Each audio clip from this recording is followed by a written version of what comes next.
Gamers, welcome to ZSR2 and welcome to the Link Between Worlds Any Percent tournament. We made it into brackets and today it's my duty and my pleasure to announce the quarterfinals won between Eraxis and Miakx. And without further ado, let's actually move or turn off the music and let's move over to the layout now that our second commentator joined us. Well, welcome Harad and Ben. Hello. Hi. You are really late, Ben, but you're in time, so no problem. No, I'm definitely late, but yeah, sorry. God We damn haven't it, started man. the race yet, so God that's damn it. important. Oh, we didn't. We forgot to set a goal on the race room. What did we do? Oh. The goal on the race room. Oh. So I guess I'm doing that. There we go. God damn it. Alright. Alright. I guess that's the goal. And now they can actually ready up.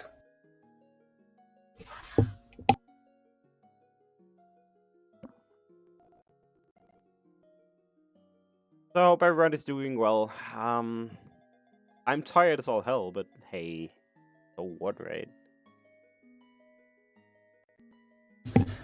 Alright, so it is quarterfinal 1, I think? Yes. I think this is the first race, yeah. I mean, there has been another quarterfinal yet already, I believe, but has there? Okay. But yeah, but in terms of seeding, this is probably quarterfinals 1 because Eraxis is going into this with first seed thanks to Romulo having to forfeit on the race. Wait, really? I didn't know that. You missed that? Really? I've been busy. Alright, so Eraxis is first seed for bracket or this season. I don't know if I'm dissing or Mia is super behind. No, I believe Miakx just didn't get the memo. Oh, well, that's a bad start. Yeah, sure. So both of these guys French. Pretty interesting occurrence at the end, but Eraxis is by far the best Frenchie in the entire tournament, and Miakx is going into this with last seed in brackets, but with a pretty respectable 146, I think, as a PV. So not that big of a difference, but still can be kind of hard for him to overcome this.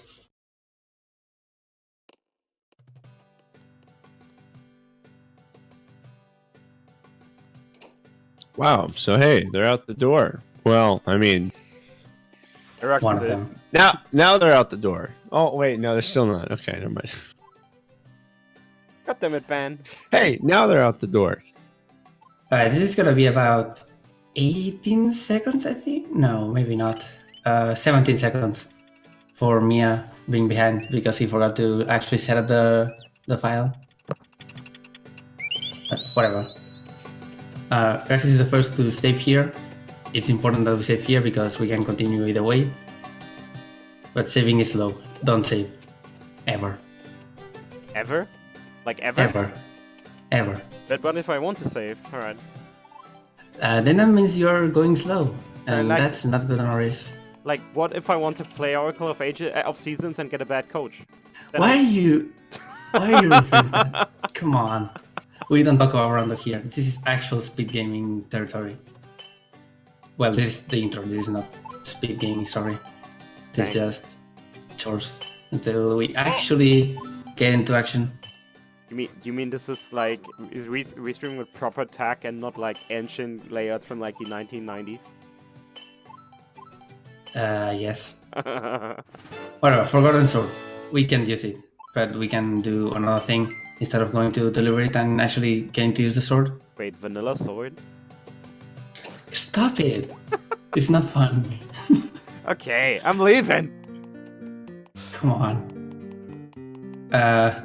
So the first part of the run is getting weather vanes at the start that are pretty important for later. Mainly as war points rather than actual save points. Kakariko Village is one that we're gonna have to take 3 times at least. So that's pretty important to get. And now we're going to get the one on Death Mountain. And do another cool thing on the process. First, we're gonna use this grow here to escape getting the power gloves and getting into this cave early. With no items. Eraxis felt it, so that's cool. Yep. Looks like you failed. You don't actually have to leave the area to set that up again. You can just go right back into the setup and it'll work. It's definitely faster, but you know. Alright, so that looks like they're about dead even if they both get this. Oh wow, I cannot believe that worked for Eraxis. That was the weirdest successful attempt of that I've ever seen. Pretty much got on the very edge of the rock. I did not think he was on the rock. That was super weird. Okay, so this cave, objective, survive. And get 10 rupees on the process, possibly. Right. You want to get at least to the end of this thing, just to watch the cutscene at the start of Death Mountain. Basically telling the game that you have progress through the game all the way to getting to Tower of Hera. So that's gonna do some cool stuff.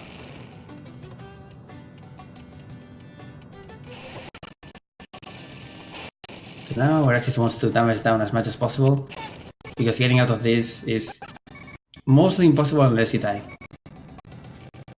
I don't know if it's just me, but it's lagging quite a lot.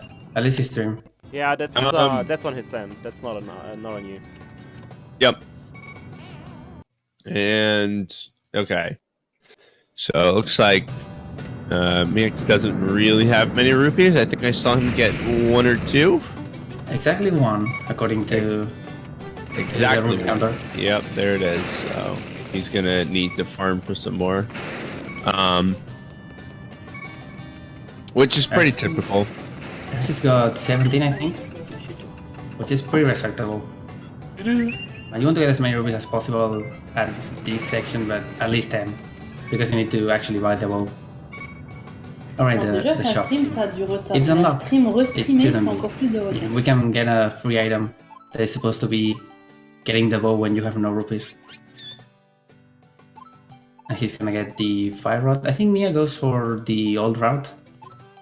I say old, but it's pretty much same speed really of getting the hammer here. No. Tornado rod?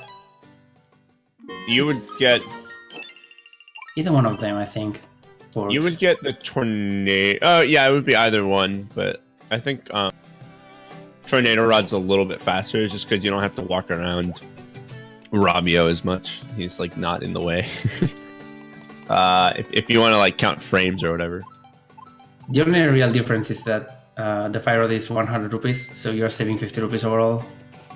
Right, but then there are 100 rupees that you cannot get before the Eastern Palace, because they require the hammer to get them. So you're missing out. So you save 100 rupees, or I'm sorry, you save 50 rupees.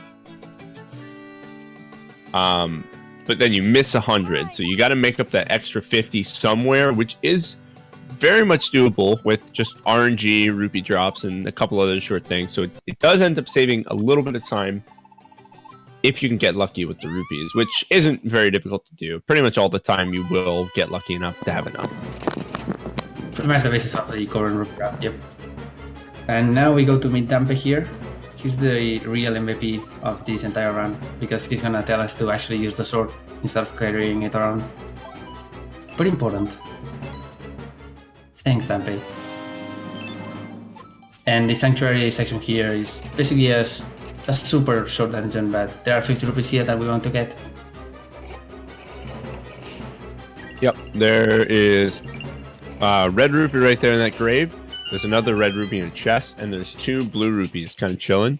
But once again, any extra rupees that he can pick up at this point, he's going to be looking, because he needs...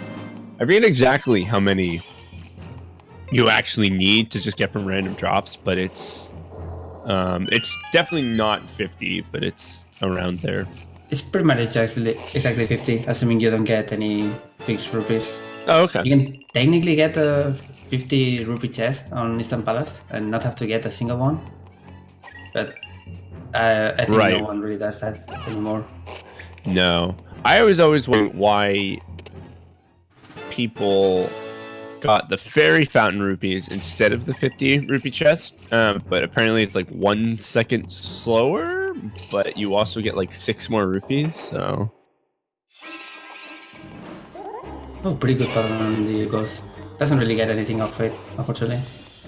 yeah, you got green rupee. That's nice. Sometimes those guys drop red rupees, which is like pretty rare, but it's happened to me a couple of times.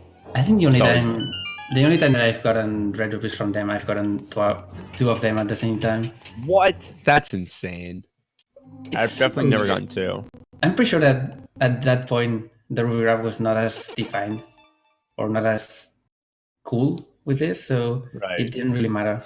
I just at this point it was just get 50 rupees here and you are good. I feel like every time I get a red rupee from the pose, I get another red rupee from like the Armoses in Eastern Palace, or like the bubbles or whatever they're called in like that one room in Gale's, the skull homies. Pretty much everything can drop 20 rupees if you're lucky enough, but never really happens. Yeah, I think some things have a higher rate than others, but I'm not totally sure. Anyways, hey, look, it's Ravio and other Ravio. There they are. It's Shop Ravio and Home Invader Ravio, basically. Since you unlock the shop early, the other Ravio doesn't really disappear ever because there's another Ravio in it already, so the game doesn't... Wait, let me give the easy explanation.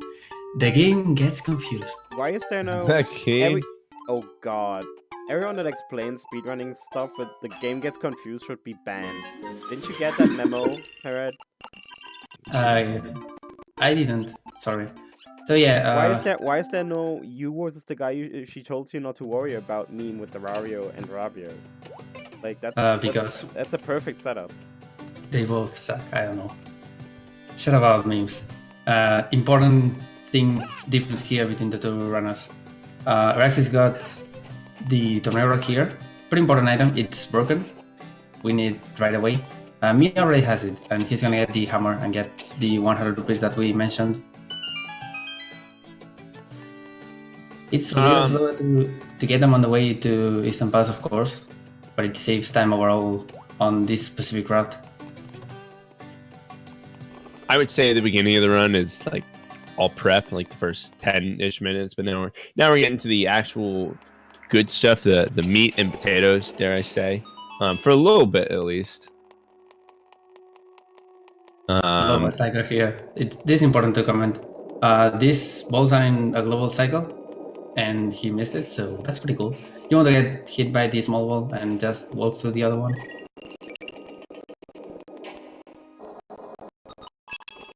Oh, and shout outs to the boundary break video that revealed that those balls are actually on a treadmill, cycling underground and then going back up, which is not that surprising because they are not RNG.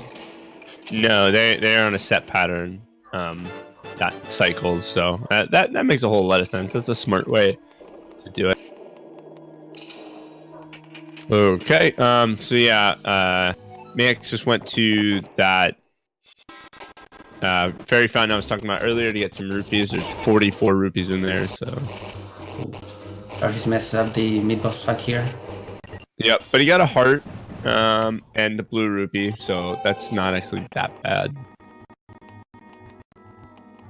Okay, we're coming up. Go ahead. Yeah, we're coming up to the Eastern Palace boss skip. Ooh, fell before I hit the switch. I do that all the time. The Eastern Palace boss skip, which is an example of, I believe, what we normally call just like an Armos clip.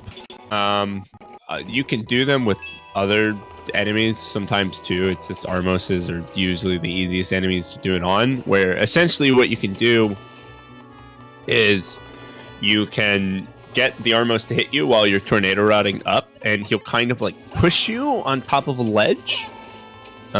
Sometimes those are ledges that you don't want to be on, or they're not supposed to be on, and sometimes they're ledges like you can normally get to. But hey, he got it first try there. Yep, pretty clean. Except for that dumb setup that never works. Yeah. That trick is notoriously bad on its setup. The execution is not as terrible. It can be a little inconsistent depending on your timing. but getting the armors there fast is very, very hard. Usually you want to slash him twice and then get on the platform at the same time so he doesn't stop. Right. And it is Hyuga. Pretty scripted fight, just kick him a bunch of times. Not really sure. Oh, I've been mixing up the stream names. I'm dead. I've the whole race. I've been saying the wrong names every time. So Miakx right now having some trouble moving the Armos. Not really sure what he was going for there, but let's see if he can get. Ooh, doesn't get the backup thing, so he's gonna try to get it. Oh, again. he got it. There it is. Okay, that's actually good. That is probably. I don't want to say that's one of the hardest tricks in the run, but I will say it's one of the least consistent tricks. I find myself missing it a lot and not really knowing why. It's basically just timing, but there are a lot of positions that that won't work if you actually get them. There are between positions that work. It's super weird. I don't know. It's a little weird. Eraxis is now escaping Eastern Palace. A lot of rupees on the escape, so he wants to get most of them except one specific chest that we mentioned earlier. Right. You want to get these 200 rupees then chest and then some on the walls, and exit is on at least 270. And now we miss Sahasola. There he is. He's a cool guy. There are actually 2 Sahasolas right now in the wall. If you enter his house, and it's just soft lock, so it's pretty cool. Oh yeah, I forgot about that. You have to do a super specific loop that doesn't really work in any other place. Basically, throwing a Kugo in between 2 houses and then it pushes you into the houses. It's kind of weird. But it's pretty cool. Yeah, I know about that too. I haven't seen that in forever. Because it's not useful. Anyway, Sahasola is gonna make some wizardry of sorts and give us the Pendant of Course that we're supposed to already have, because Zelda gave it to us, but we haven't seen Zelda, so yeah, time travel. But we have it, so it's fine. The game doesn't really check if you have actually talked to Zelda. It's just, you finished the dungeon. Congrats, you have the Pendant of Course. Right. So it would actually be possible to skip Eastern Palace if it wasn't for the fact that you get the merge ability there. Alright, I forgot about that. Yeah, you can really merge in walls without getting to Eastern Palace. And it's the gimmick of the game, so it's used pretty much everywhere. Yeah. I Eraxis believe it. There got a hammer for 20 rupees. Mia is not gonna be able to get that. Basically, it's a discount for items that you actually need to finish high roll with. Since he already has a hammer, it's not gonna happen for him. Basically, saves 30 rupees on this route.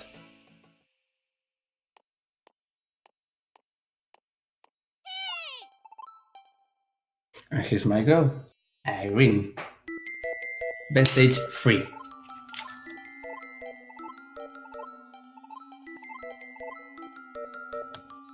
So doing this part of the run, this is kind of like the cleanup prep section for being able to do the next 2 dungeons.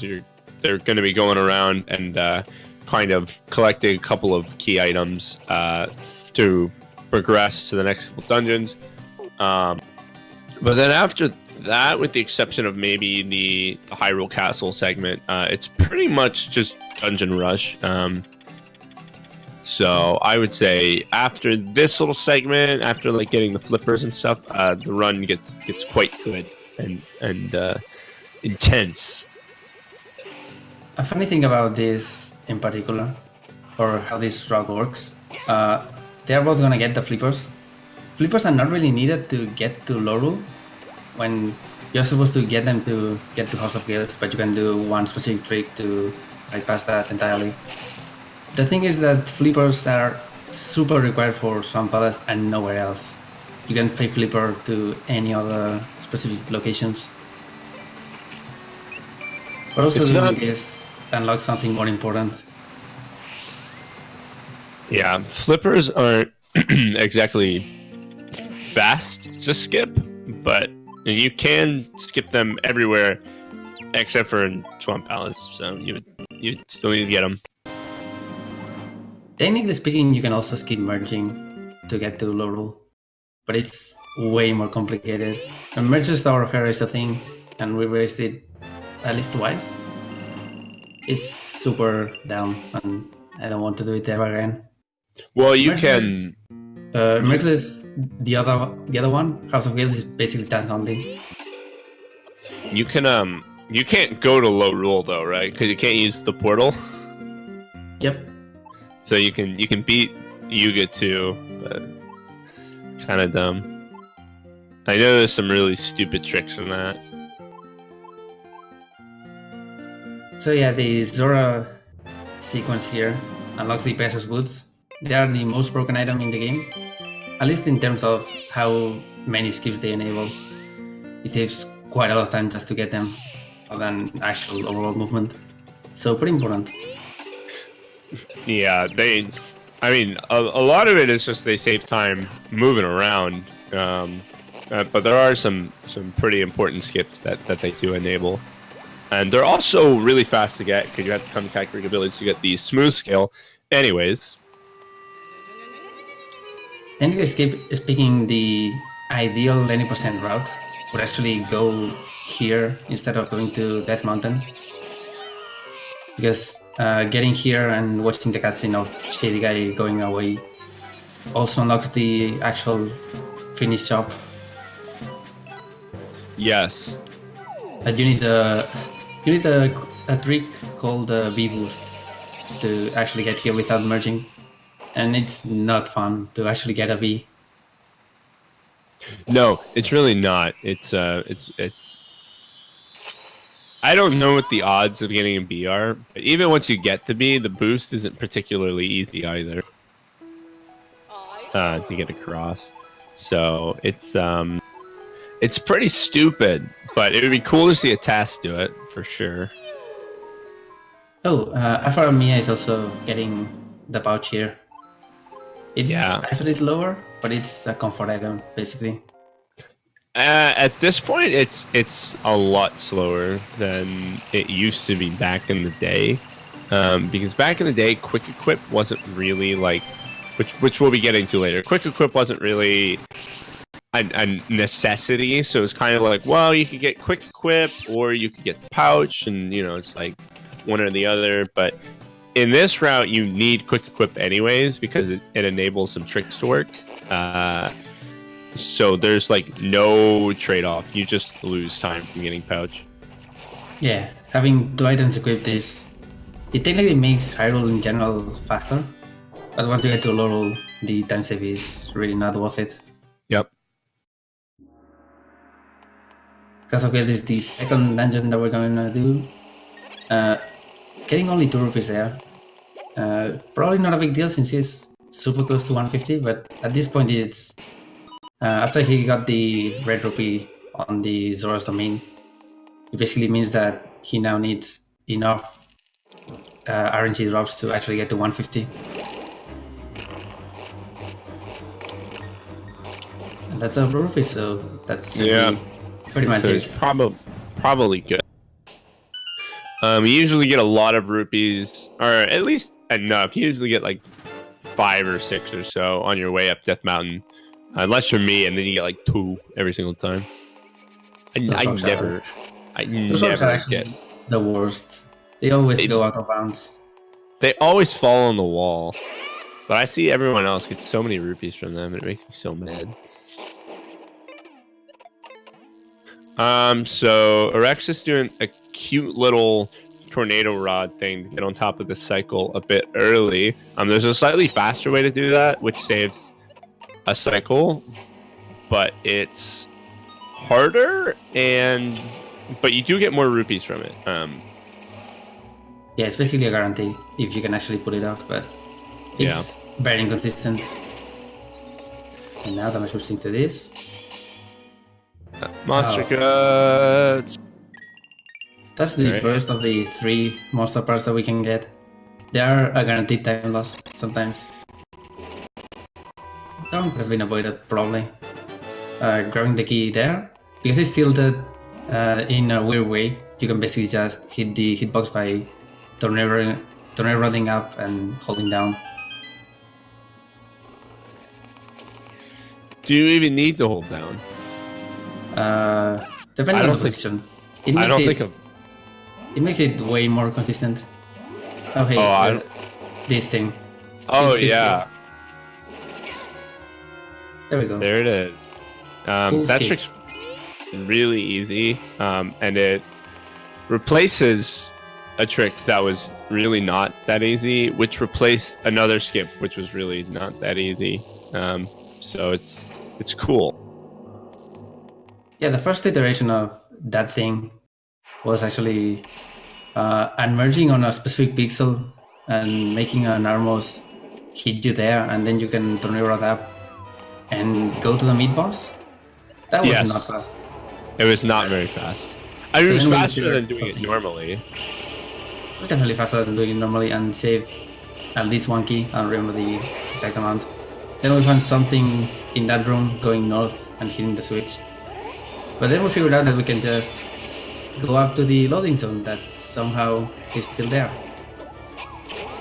Yeah, I think that's really weird how that works, but I mean, it makes sense. Oh, and this is Marco Mill. Basically, hit a bomb and do a spin slash. With good timing, it looks pretty cool, and you want to wait out to get stamina back because stamina is an issue when you're using so many bombs. Right. So what we haven't explained is they basically both skip the stamina meter that you have, which controls how often you can use items and merge and stuff like that. So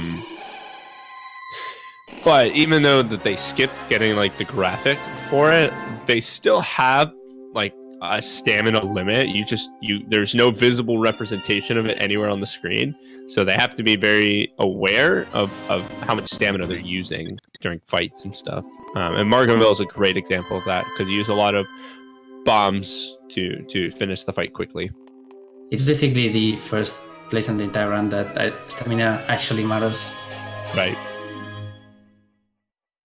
Basically, you can tell how much stamina you have based on what items you use, because most items have a set stamina usage. For example, you can use 3 bombs and then you'll be on how would you call it? Overusing stamina mode. As in, you have the meter completely empty, but you also have to wait for the meter to actually get to. I'm super bad at this. You know what I mean? It's basically like I Dark was Souls. just the Using stamina. all your stamina. Yeah, just like Dark Souls. You use all your stamina and way beyond the actual limit that you have, and then it takes a little while to start replenishing. That's what I'm trying to say. I get what you're saying. Yeah. I don't know how to explain it, but yeah, I get it. And here's a small skip that you can do here, dashing into the wall. Basically skips going outside and entering the Alta cave, since these caves 2 and 3 are connected. I think it saves like 15 seconds. It's not like a huge time save, but I don't remember how to do it the intended way anymore, so. And now we get into Tower of Hera. The important running point of the entire race. Yeah, this is probably... The dungeon isn't hard. There's just one little part, which kind of sucks. The one trick. The one trick. It's probably the hardest trick in the 80% run as of now. It's not that hard. I would say it's more inconsistent than anything. You have 2 frames, and 2 frames is still pretty inconsistent in a 60 FPS game. The way this dungeon works in general is that you're not really getting into loading zones into rooms. The game just determines where you have to be based on your Y position. So you can just tornado rod up, as in use the bomb and then get hit by it while using the tornado rod. And that was close. That lets you go to the upper floor just by being there. There are some different routes to do this, but the any percent one is this one. You get out of bounds. Okay, second try. That was pretty good. He was a frame early the first attempt, and he got it on the second one, so that's pretty good. Oh, I'm sorry, frame late on the first one. So now he has to wait for stamina to replenish. It's about 15 seconds. You have to turn around twice, so that's a lot of stamina. Right. If you don't tornado rod, like, immediately after on the second one, you'll just fall back down. I think you actually fall into the initial room of the trick, so pretty important.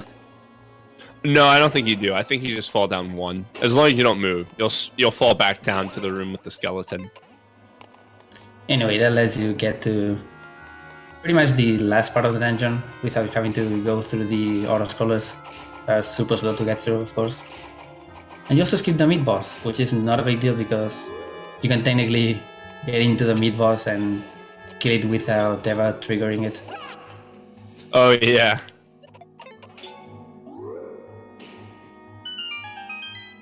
Okay. Looks like Miakx got the Death Mountain skip, which is good because it's kind of an annoying trick and you lose health when you do it, so don't want anyone to die. I don't know who would ever die in one of these tournament races, but sure wouldn't be me. I mean, Rom also died, so don't feel bad about that. Where did Rom die? Igor's on Thieves Town, or Thieves Hideout, whatever. And he forfeited? Come on. I never He forfeited because he didn't know how to actually try to escape. Anyway, this doesn't look like a burger. Shut up. Board gore. Moldorm is super easy compared to the original one, or most iterations, since you can just use the bow. It does double damage compared to basically a spin damage right now. I still think he's hard. It can be very messy if you don't actually get the correct pattern, or you don't influence the direction he's going to. I think. Oh, and you can skip this hard container, but he didn't. It's a little faster to skip the heart container because it'll skip the pendant, like spawning in little cutscene. So it's a bit faster. Not too much, but you don't need like that many hearts in this run. But if you're not feeling safe, especially in a tournament run, it's not a bad idea to get it because it only wastes a couple of seconds. Yeah, the only hard container that is actually faster to get is the one in House of Gales, because getting it is faster than waiting for the pendant to spawn. And now we have 3 pendants, and we can go and get the Master Sword, which I forgot on my last race, so sorry about that. But you have to actually get it to finish the game. Yeah, starting here, as expected, really. It's a hard trick. Yep, it's not an easy trick. That one was close. Just a frame or two too early, I believe. The advantage of having the pouch here is that you don't have to change between bombs and tornado rod, so each attempt is technically faster. But if you don't get it fast, it's still pretty bad. I wasn't looking at the ghost, so... No, I wasn't either. The ghosts move the same way every single time, but the exit that they choose is completely random. So as long as you know where to look at, as in the specific ghost that you have to avoid or follow, this is pretty easy. Except the third one. The third one is actually impossible. Yeah. Just random. So during this one, they're always at 12 and 6 o'clock. So, okay, looks like Miakx got the clip. Good, because it's kind of dumb and hard. I think that was about 8 tries, something like that. I think it was a bit more than that. More like 10 or 12. Definitely takes the toll in this case, but there's still a lot of run to go. Oh yeah. Someone Alright, could so- always die to Igor's. Yeah. Will Eraxis get it? He gets it, first try. First try. He can now get the Master Sword. A fun fact, one of the reasons that skipping the hard container in Thor Hera is actually optimal is that you get a health effect here when you get the sword. Yes. So getting it for that is actually not that useful. I mean, you could still die going to Master Sword, but I've never seen someone be that sloppy. There's only like one enemy that can mess you up, and there's a blue Hyrule guard, but like you can just dash past him like super easily. Alright, now with Master Sword, I was gonna say that it unlocks quick, but I learned on my quarterfinal match that you actually can get quick whip without actually getting the Master Sword. But yeah, he's gonna go here, rent everything, and exit the shop to get quick equip.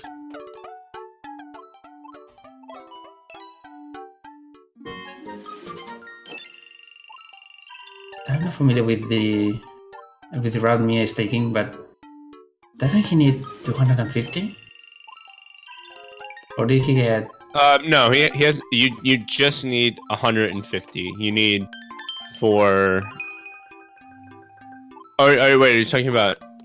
Mia, yeah. I know you need 150 to get ice shot, which is 100, and hook shot, which is 50, and you just leave the boomerang forever. Oh yeah, it might be 250. I don't know. Huh. I haven't done this route in quite a while. It's been a long time.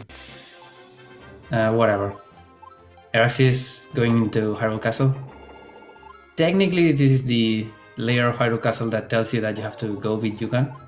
But at the same time, you never went to visit Zelda. So now is the time to go to that. So the two layers on the castle are coexisting at the same time, and there are some weird side effects to that.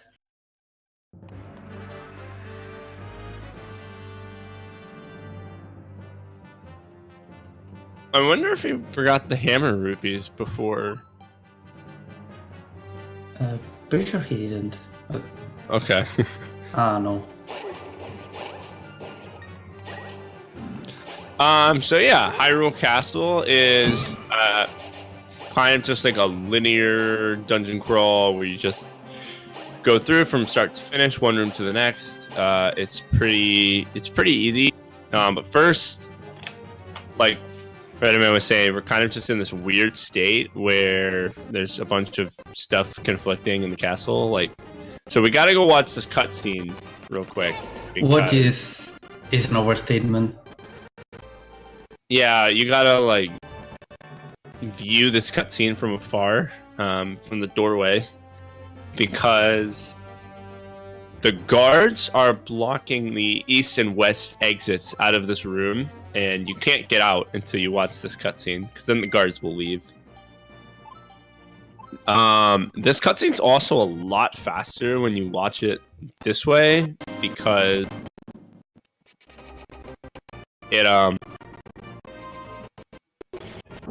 it like you can the text just you go through it really fast. Like you don't have to wait for the animations and the cinematic. Yeah, since Zelda doesn't exist, the camera doesn't want or doesn't know where to pan to. So Right. some specific things that are supposed to happen in the cutscene don't really happen. Mia failing those whoops. Oh no. Also, isn't it if you go into the home menu at any point during that cutscene, the game crashes? I have no idea. I have not tried. I feel like we reasons. talked about this at some point. I know there's one specific quirk with that the starting room. If you watch or read, I guess, all the Hyrule lore that is on the paintings, and you match fast enough, it's actually a few frames faster to do that than wait for some weird reason. Oh, I didn't know that. But yeah, that's not gonna happen other than in a task. Hey, another pretty easy trick using an Armos. Yeah, the Armos clip. That one's really easy. Something about the geometry of that particular corner just makes it super easy to get up there. Hi, Zelda. First time we're gonna see Zelda, and last time until the end of the game. Yup. So enjoy that. She's a good character. She's also a pretty good painting. Yeah, That's great good. painting.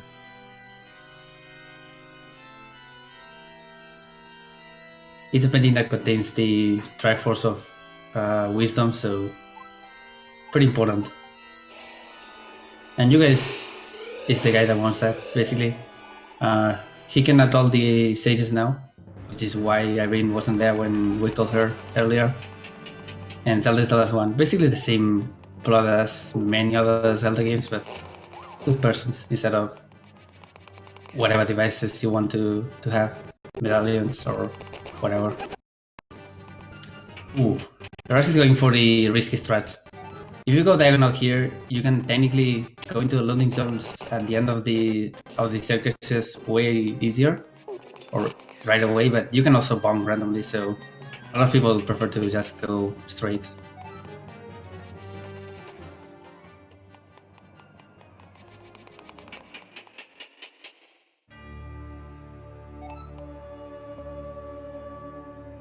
Alright, coming up is Yuga 2, best song in the game. He splits into 3 clones that go into the walls. It's not that big of a deal. You can easily tell which one is the real one by the fire on the staff when they emerge. But then you have to follow them, and that's the bad part. If they cross up, as in any clone with Yuga, either one of them can go to any direction. So you have to be ready for that. It's not too complicated, but you have to be fast for one specific trick.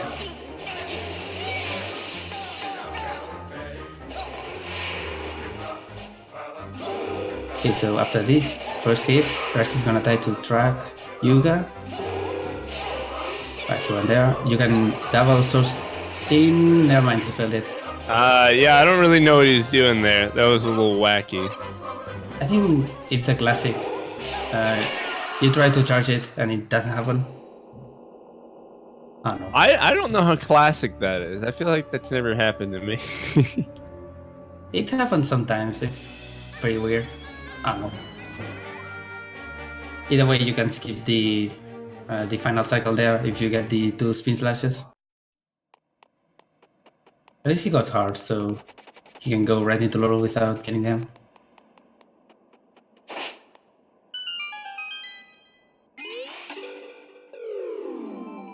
Yeah, entering the castle just as Eraxis is entering Laurel for the first time.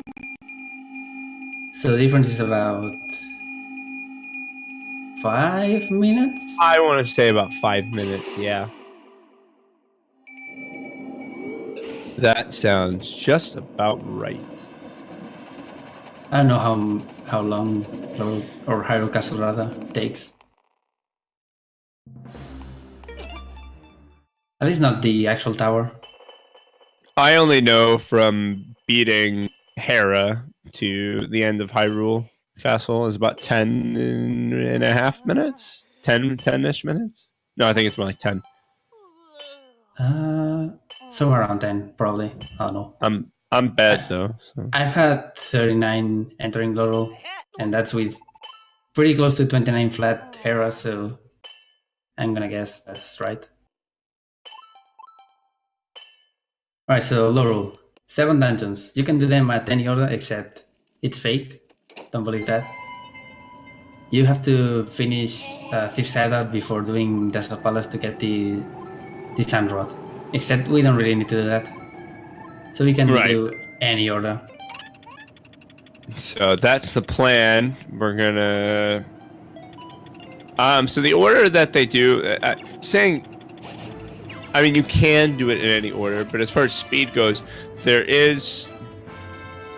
are many dungeons that can be actually done in any order and not be like any slower. but there are.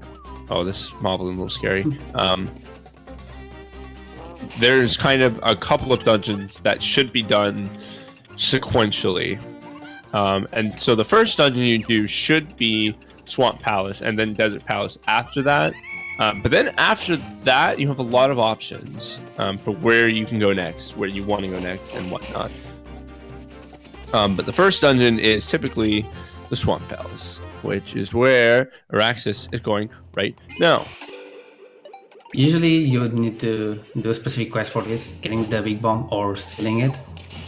But you can just do this. Yep. Using the ice rod for its intended purpose of clipping through walls. All of the rods are used to clip in some way, so that's cool. Even the sand rod, except we don't really see it here for reasons. That's only used in 100%. Ooh. That was good. Right. Nice. So the typical route that I think both of them are going to use, there are different routes that you can go through in this dungeon, but there's the boss skip route, and this is the one Eraxis is doing right now.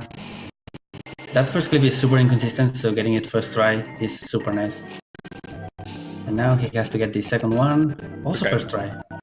The second one's a bit easier. I've been having a lot more luck with the first one recently. It's not too bad if you grind it out a lot, but he got them both very fast. So let's hope he can do the boss movement. So now he has to land in bounds, but still be like out of bounds with a like precise swimming movement, and then inch his way to the loading zone without falling or clipping back into the room.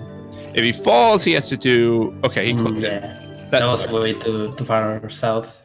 Well, he kind of floated a little. He floated forward a little bit. So kind of messed. So now he has to fight the boss, because he did all that so fast, this actually didn't like waste that much time over just doing the boss skip or the boss key skip. Yep. You can enter this from the west and actually fight the boss as normal. But of course you don't get to skip the boss, which saves a lot of time. So this will lose time simply by the fact that now he has to fight the boss. But as far as did he double hookshot those guys? Yes, that was weird. That was super weird. I have never seen that. But it seems that Eraxis doesn't know how this boss functions. Typical. No, I think he knows. It's just no one has practiced fighting him who does boss skip, so it's like I would say he's a hard boss. He's a pretty hard boss to optimize, but Argus is not that big of a deal. No, he's easy to like beat and not die to, but I would say like to do quickly, he's hard because there's a lot of like quick equips and quick equip cancels like all over the place. Yeah, you can use the ice rod to hit him while he's... I guess it's a jump, but he's floating, so not really a jump. So he's doing the thing, and you can hit it with the ice rod and skip the animation. So that's one of the very specific things that you can do to the boss. And of course, getting the first choice is very hard to do optimally.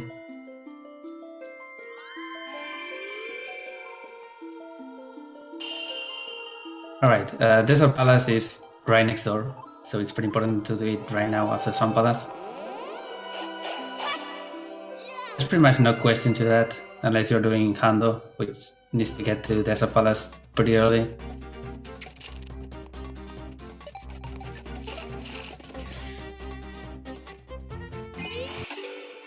Alright, Mia is gonna enter this at about a 6-minute differential actually. Right. But they were both in the portal at the same time for a second there, so that was kind of cool. The trans-dimensional high five, basically. Except not really the same portal.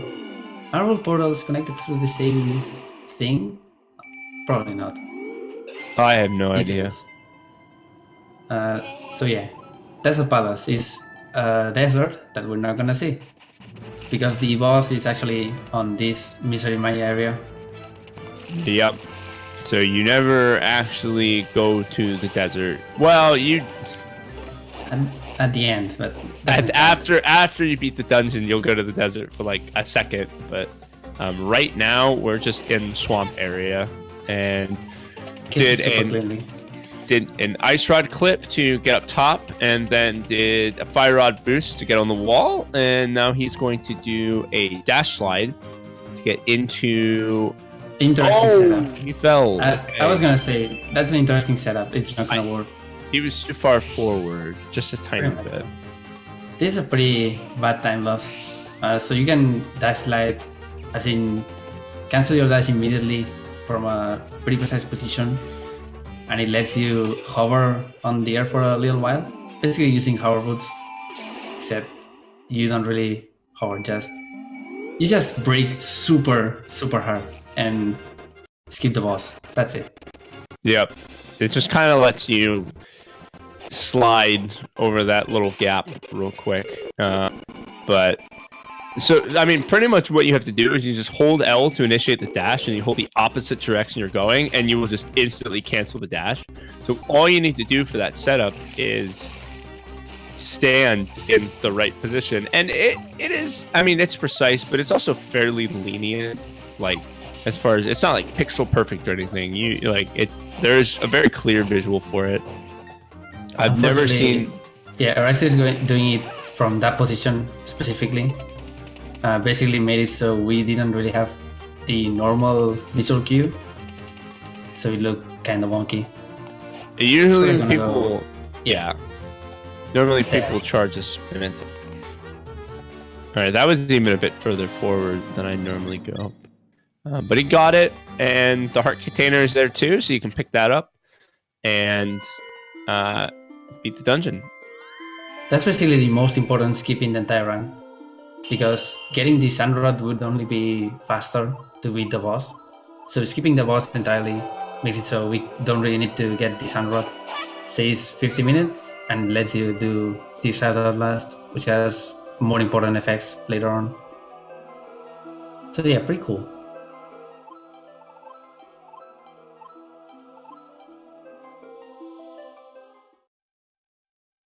And now he can just go down here, get in the portal, and warp away to any dungeon of choice. I think he does Ice Palace first.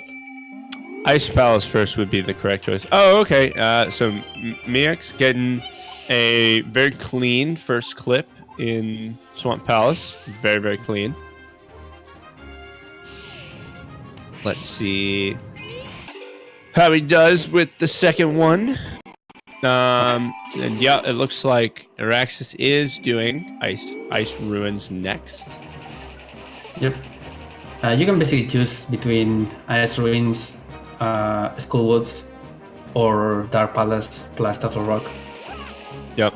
And you can build your route around that. I like to do Skullwoods first because I hate that dungeon and it sucks, and I want to get it through as fast as possible.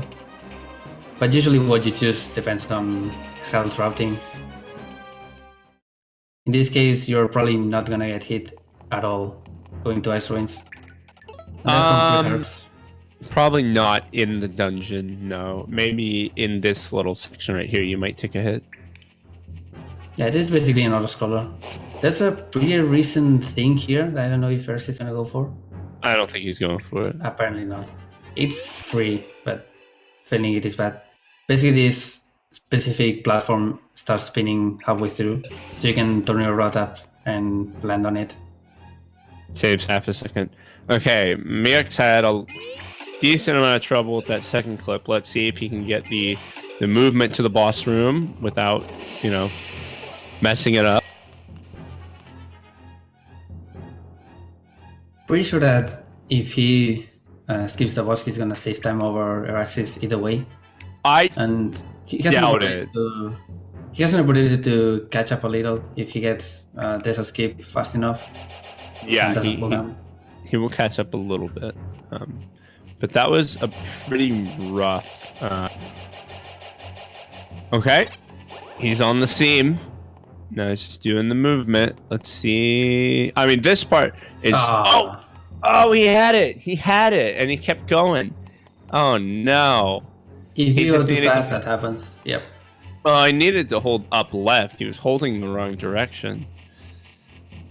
And he like had multiple chances. He bumped against the wall like 3 times and he kept going. He kept going. At least we get to still be on the water dungeon for the first stay hydrated bot message. Absolutely. Ice ruins. There's also technically water here when you melt the ice. It's a 40-second dungeon if everything goes right. Usually very windy and damp, and has a lot of rooms that can screw you over. Thankfully, it's another vertical dungeon, so you can go out of bounds there using the transition from the elevator and fall down into the boss room. And if you do it right, the boss will never spawn and you can just do this. Really cool. Also very fast.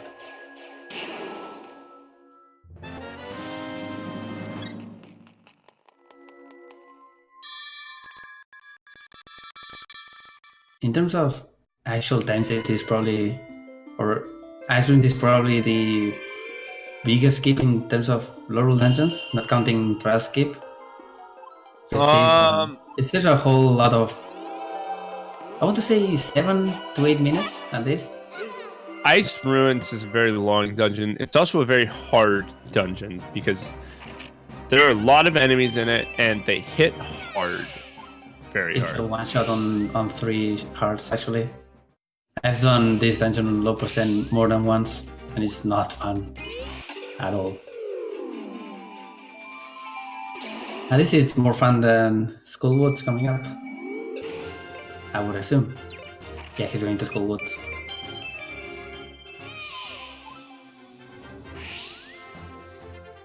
Going to Kakarik for the Sahasa Lighthouse portal, which leads to that section of level.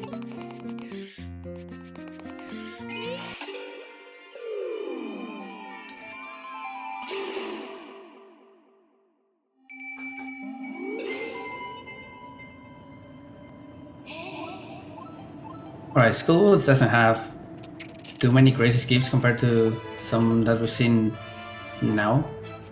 So the 3 super skippable dungeons are basically out of the way. And now we get to the execution part of the run. And by execution I mean mostly RNG.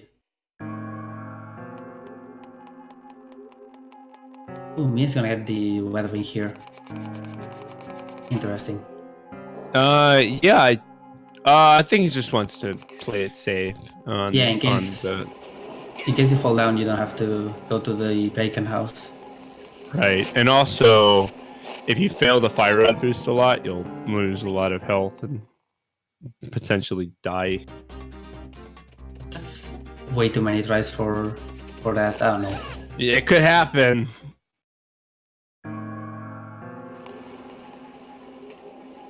He's targeting a lot on the first clip. Yeah. Isn't going too far to the left. That's the problem. Or he's clipping in, but then what is happening? I don't know. I think he's not far enough forward. Oh yeah, this does look very odd. I'm not really sure what's happening. He'll get it. He'll get it. Yeah, you can. You just have to be completely still when you get hit by the, or not hit, but pushed by the block. There we go. That might be it. Okay, let's hope we can get the fire rod boost quickly then, because that'll be all It's for naught. pretty lenient. Yeah. It's pretty lenient, but also kind of precise. It's finicky. It's a little inconsistent at times for me, but it's okay. Good, good. Now it just needs the dash slide, which is arguably the easiest part of this trick if you set it up. Like, but also the one that loses the most amount of time. So yeah. That doesn't look good. Oh no, that was good. That was good. Alright, Eraxis is entering the party room. The worst room in the dungeon. This room's bad. Let's see if this works. Oh, that's pretty good. I think this is a good enough pattern. Oh, he fell. That was goofy. I've never seen him fall like that. Ah! Almost like didn't merge there. That was kind of weird. So that room, if you can do it fast enough, you can do that. If not, you have to wait for the floor master to slam down or force it to do that, because turn reloading up while the hand is there is gonna get you insta-grabbed. So that can lose a lot of time if you're not lucky enough.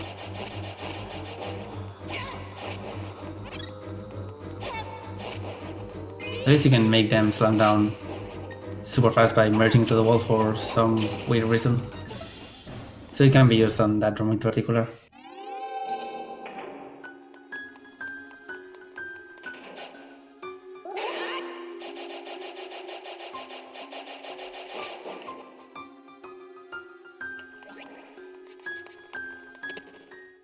Now small slide there to get the key without not too fast, because you get grabbed if you do that, and then onto the actual cool part of the dungeon. Yep. Mia is going to the Dark Palace first, which is unconventional but still technically equally as fast. Yeah, I don't see many people do that first. I think that's not super. Basically, most people do it last because you want as much health as possible for total rotation times. If it goes very, very badly. Not. I don't know. Sending text? I'm not sure. Don't text in speedruns, kid. That was super late. Come on, Eraxis. So that's eyeball duplication. You can grab the eyeball while it's getting put on the pedestal for reasons. That lets you use the same eyeball twice. If you fail this, you have to go all the way around and get the other eyeball, which is a huge time loss. Yep, that's really bad. And most people don't know how to get the eyeball and move it fast, so pretty important. Alright, Mia's gonna do Dharma skip here by getting this guy here to push him upwards and into a railing, while Eraxis is gonna do something completely different. He almost fell in the water there. That was way too close. Okay, and that's Knuckle Master Skip. That was found the day this game came out, so very cool. Knuckle Master is super strong and can punch you through walls. That's basically the gist of it. Yep. Mia taking it way too slow there, in my opinion, but sure. Yeah. And now, so I think Eraxis will now also be going to Dark Palace. So they might actually be in the same dungeon for a little bit. Yep. Unfortunately, Eraxis is I want to say pendants, but not really. 2 sages ahead. Yes, he is. So the difference is gonna be a little bad. Cool thing about Mia getting this. Oh, never mind. I wanted to say that this particular room is way faster with the pouch, because you can open the door as the floor there is breaking, and that skips the cutscene. It's super hard to do with quick equip, but if you have 2 slots or 1 slot and pause, then it's way easier to get. Unfortunately, he didn't, so whoops.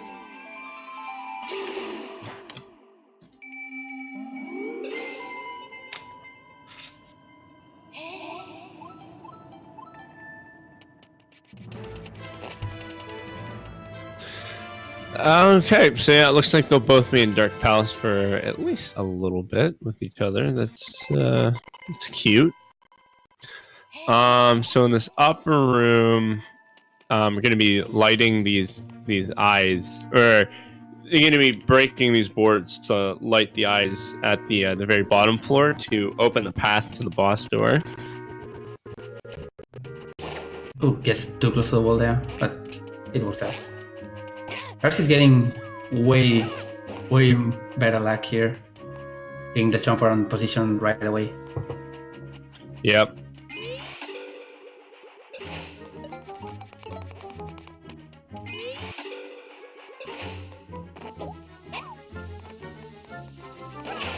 Alright, we're not really gonna see a race high five, if that's even a concept. No, almost gonna get these on these transition floors, but gonna barely miss it. Get some monster tail as well. That's the full trinity of monster parts. So no 15 second save. Or 15 seconds not lost, rather. Since saving them is as easy as getting lucky.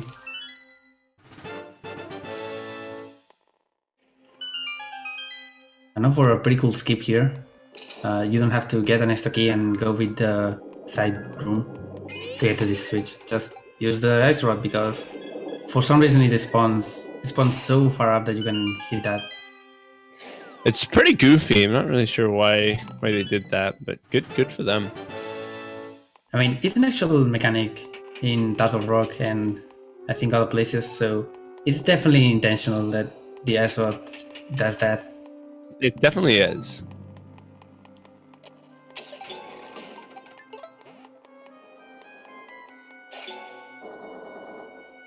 So Bosky here. Impossible to skip. There are no possible skips in this dungeon in particular. At least that we know of. Yeah, not currently. There's nothing theory crafted either. This has nothing to work with in this dungeon in particular. And it's not that big of a deal since it's just 4 minutes of execution. You just have to get lucky at this guy to get a good Dark Palace. The rest is basically free. Yep. But hey, Gamasaur is kind of a... I would say he's an easy boss, but there's a decent amount of like luck. He's definitely not pulling any punches in this particular instance. No.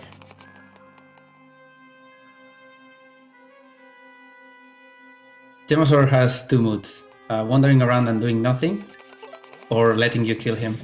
Usually it's the first one. He also has a long-range projectile move, but you have to be like very passive for him to even use that. I've only seen it like once. I've seen it more than once, but not really on a long-range trying to snipe me thing. Just you're in front of him and he decides to do that. So he was a pretty bad boy in this run, but we'll see if Eraxis gets that better Gamasaur.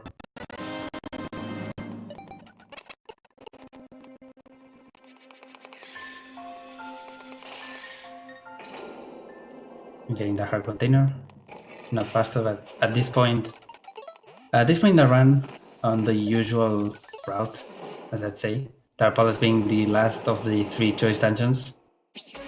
You'd have very low health compared to the normal one because you are skipping 3 bosses on the way to this dungeon.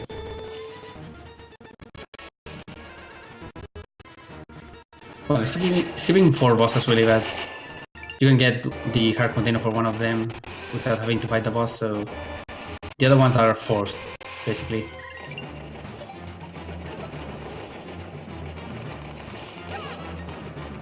So in an ideal run, health-wise, you would have, assuming you don't get any hard container, or no hard containers from skid bosses, you would be here with 6 hearts. I'm pretty sure if you have to kill this Hinox, it's not faster to do this fire up boost. If you have to come here, you're already committed to doing it, so walking away is not faster. Oh, I know, but I'm just saying, if you're gonna kill the Hinox every single time, I don't think it's faster to do that. Yeah, usually just slash him once or twice, so he's not in the way. So cool. Oh. Fell in the water. That's fine, right? Yeah, that's fine. It's just gonna be a little weird on the cycles. Okay, yeah. But it's not a big deal.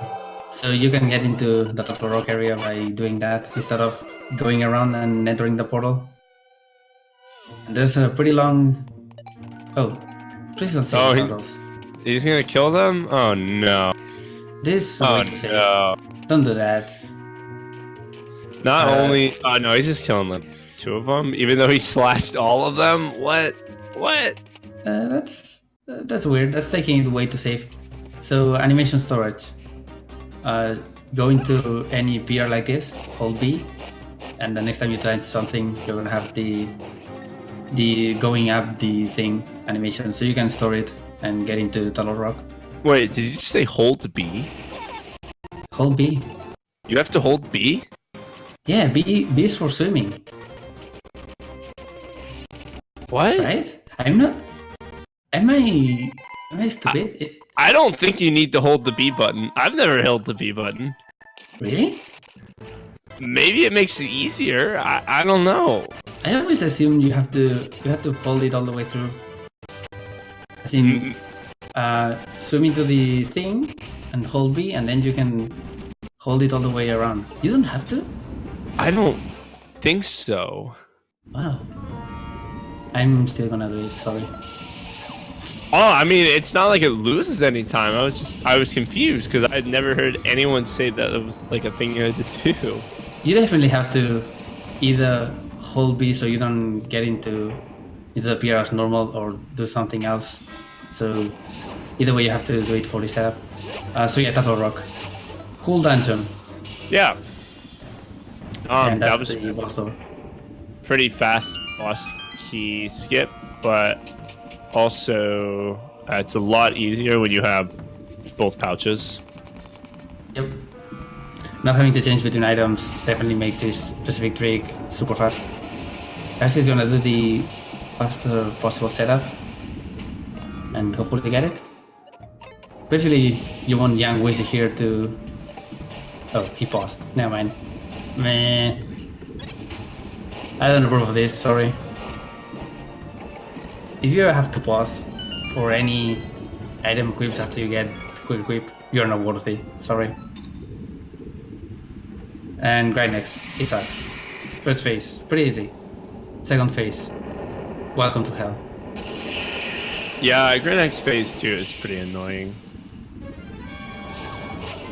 Also, that arrow is not gonna hit, that's way too up north.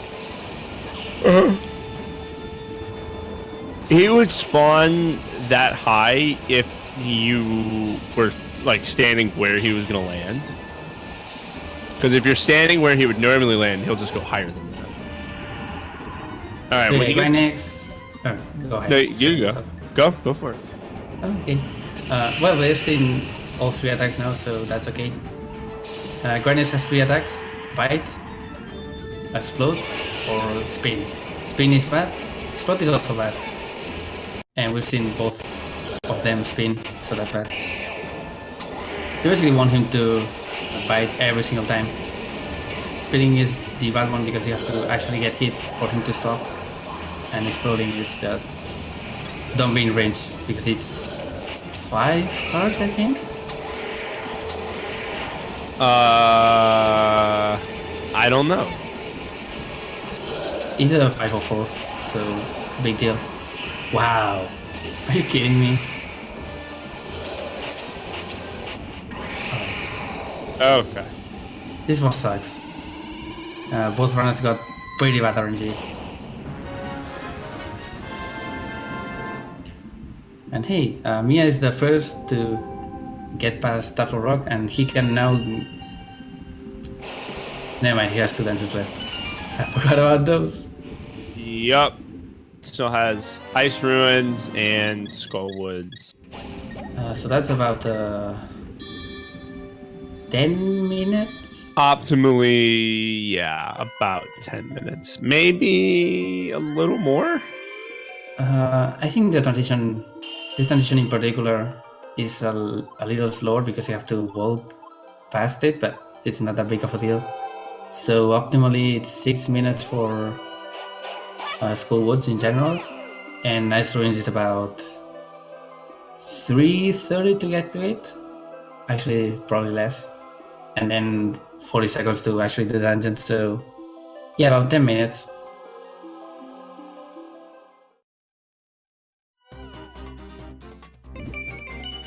Oh, Eraxis forgets about that. When you exit that dungeon, you are under a roof for some weird reasons. You have to walk a little bit to the south in order to actually warp. It also happens with the side entrances for reasons.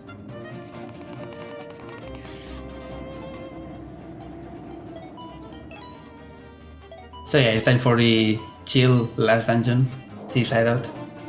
Usually first dungeon that you have to do in any run, it's right next to where you wake up, so basically Nintendo is telling you to go here. Yep, but we're gonna do it last because it's faster.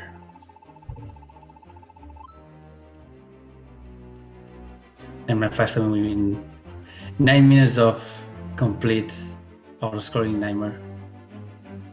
Yep. There are so many things wrong with this dungeon in terms of things that we can almost do but don't work. But it sucks. Yeah, this is probably the worst low roll dungeon, just because there's not a whole lot going on. It's very long. The two dungeons that we usually theorize about wanting to skip are Skull Woods, which is almost possible if we had some way to just leave out of bounds there, but it hasn't happened in many years. The painting is on the outside, so if we could do that, it would be an easy skip. This dungeon, on the other hand, is pretty much impossible to skip.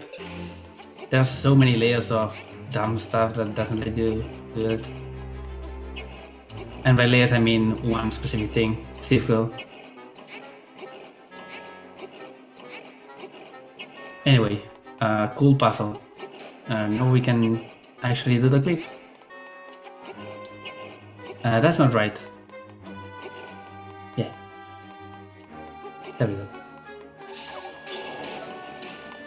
So use that to get into this limbo between floors by grabbing the upper half of the statue.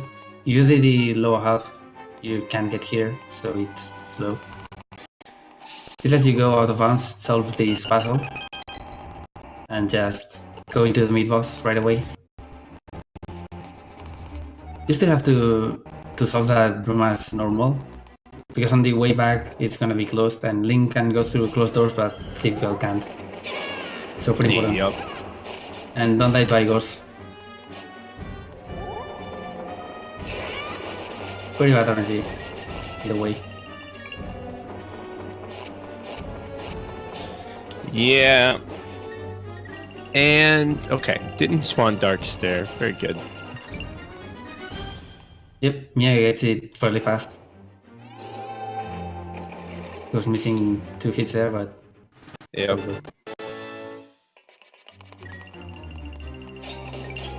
one of the reasons that Thieves Hideout is pretty much in casual playthrough the first dungeon every time is that you get a lot of rupees here to get basically everything you want.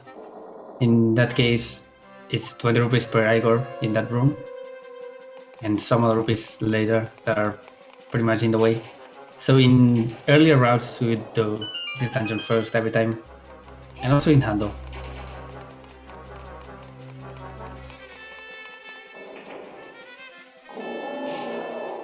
Unfortunately, now we get to the bad part of the dungeon, which is escorting Thief Girl around.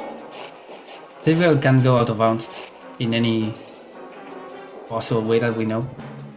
If we ever go out of bounds using her, she's just gonna restart and go to the place she was captive. Where are you going, Mia? Did he forget that? Yes. Skullwood's portal is in Hyrule, not in Lorule. Yeah. Okay. Alright, he's fine. We're good. He's actually ahead, looking at his place right now. Gold the dice wins by a pretty wide margin, apparently.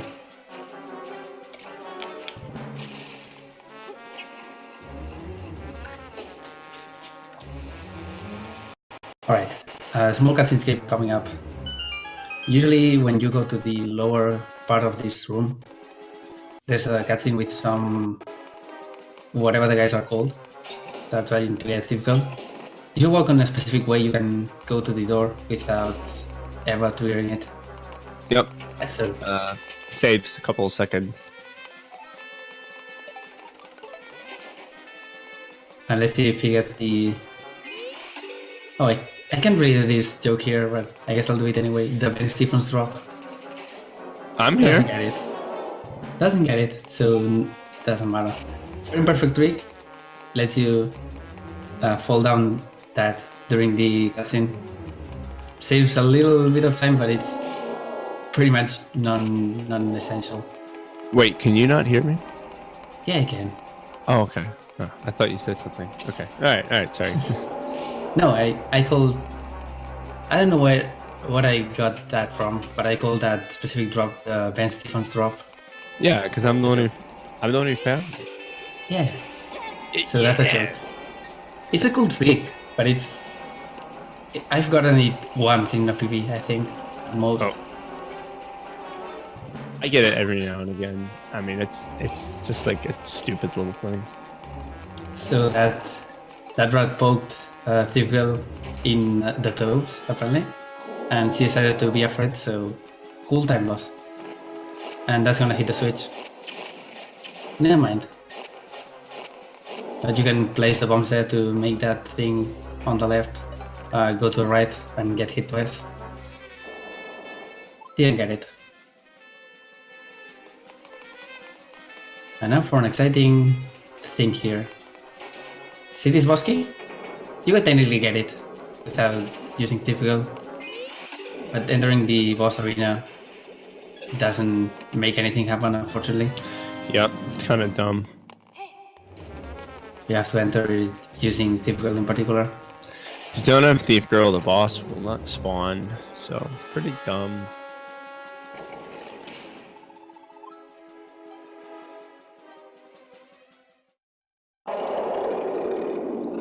Starblind is pretty straightforward. You have a hammer, and the hammer does a lot of damage to him for reasons. So just use that. It also stuns him, so both are very good. Not in the second phase really, but yeah, it saves a little bit of time on animations on the first phase.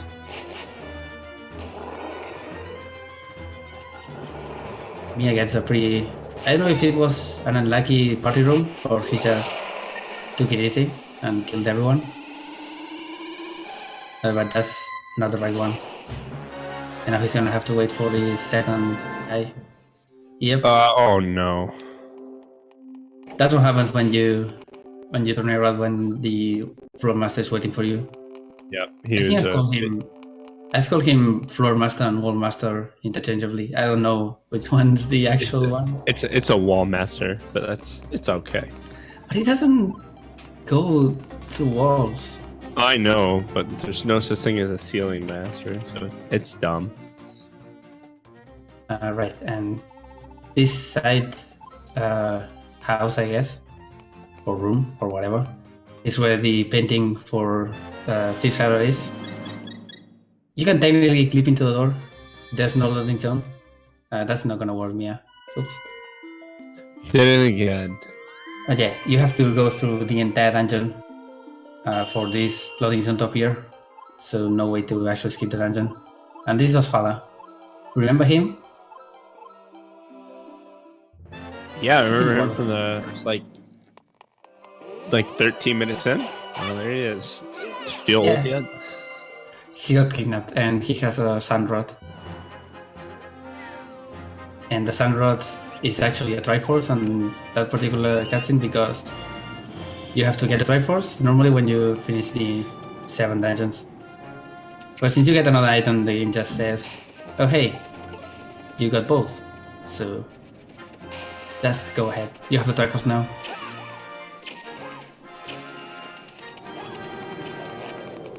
And with the Triforce we can actually go and beat the game, hopefully.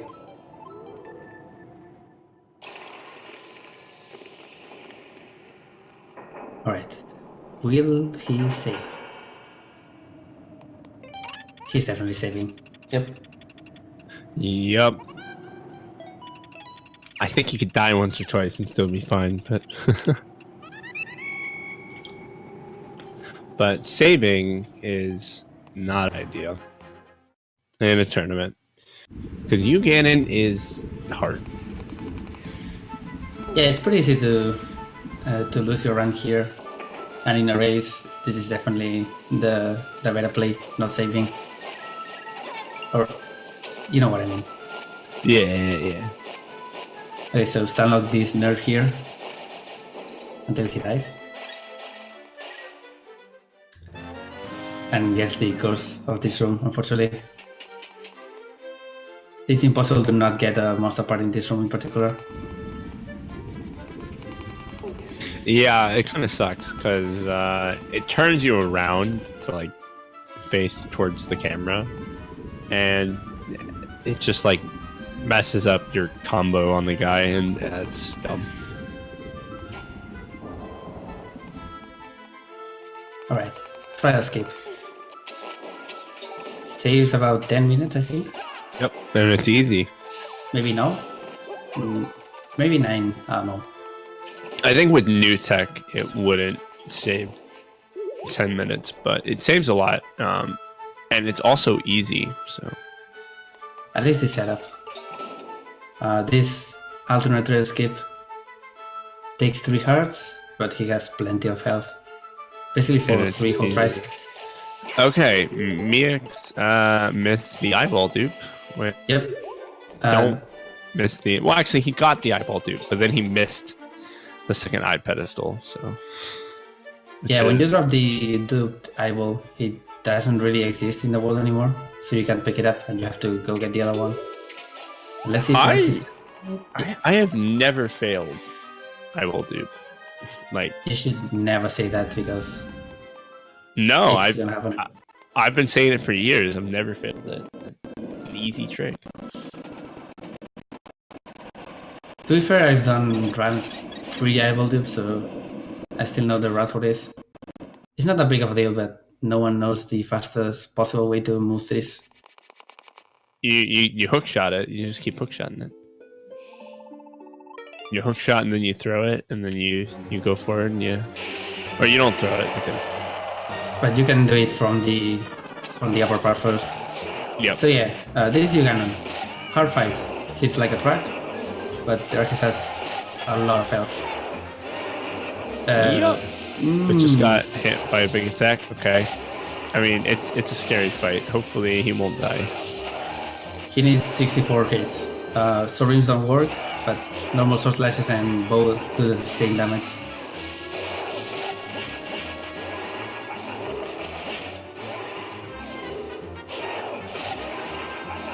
He's not being too generous on opening himself to attacks, unfortunately. Yeah. The stab is 5 hearts, so you want to avoid it every single time. The stabs is a lot of damage. Okay. Into the second phase of or the second part of first phase now, where you can actually start manipulating what kind of attacks he does. There's still some luck involved, but if you get lucky, it's quite easy. Yeah, you can force his particular attack every single time. Well, you can either force this attack or you can force the attack where he drops the laser balls on you. One or the other. But he's getting very lucky here, not getting any lasers. All tornado spears. Very good. Very, very good. Wow. He should be dead here. Yep. Nice. That was like pretty much a perfect second part of that First fight. half was pretty terrible, but the second half definitely saved a lot of time. Alright, so tennis. I always get like 5 lasers. It makes me so mad. I think I had 6 lasers on my current PV, which was absolutely terrible. And yeah, it takes the tennis phase way to save in this case. I don't like that. I like taking tennis safe. Well, if I had that many hearts, I probably wouldn't. I feel like I would have less than that.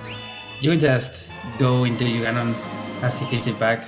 The way tennis works in general is that the first hit has to be close enough because it's going from a higher place in 3D space, if that makes any sense. Yeah. But after that, when Johanna returns it, it's basically close to the floor. So you can go as close to Johanna as you want. Oh, I didn't know that. I thought it was always a little bit above you, but that makes sense. Yeah, so you can hit it and then close the gap and keep doing it as fast as possible. Of course, not going too close, but it's way faster than doing this.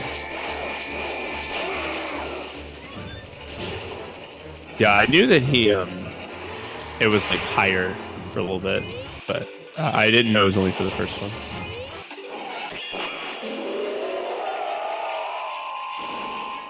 Alright, this should be pretty much GG, unless he gets hit by 7 butterflies.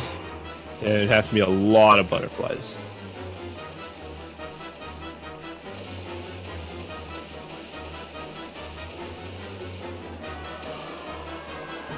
Ooh. Alright, that was super close, but it was handle stuff definitely. Okay. And now match B.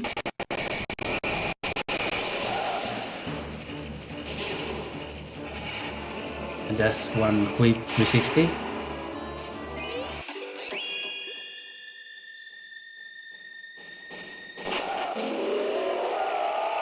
Eraxis is gonna miss sub 130 by very few seconds. I think it's basically the same time I got on my quarterfinals, so that's nice.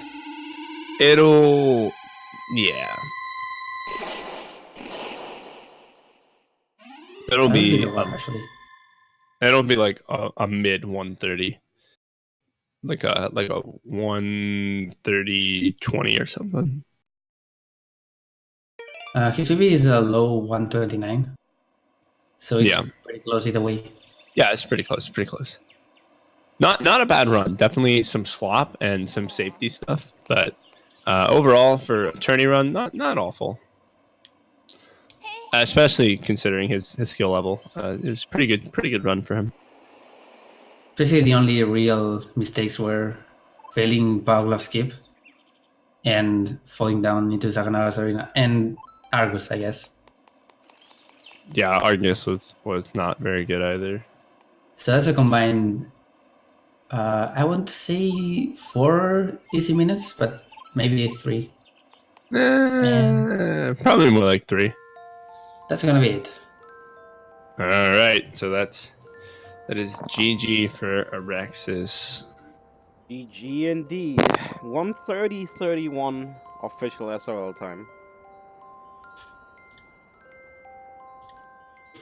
Which the bot so kindly announced. I think that's, as I was saying... No, actually, I got a 30:18, I think. Ooh. So I still had the better time. And I got was way worse, so... I got a 30:17, so... Where do we have it? Show me. Nice flashing of whatever that Sinso's character was. I have no idea what that was, but good. Mia being on this particular room, he's 6 minutes away of... Yeah, 6 minutes away of entering Laurel Castle, I'd say. Yeah, that sounds about right. I don't know if Eraxis wants to come for a small interview. Maybe Tres already asked him. He didn't. I got ninja. Get bodied. Alright. Penny's not there to see a context. That's what you get for not being able to teach me HSS skip in 10 minutes. Shut up. I actually did it, by the way. Oh, really? Yep. I did. Pretty nice, actually, considering how insanely difficult that particular trick is.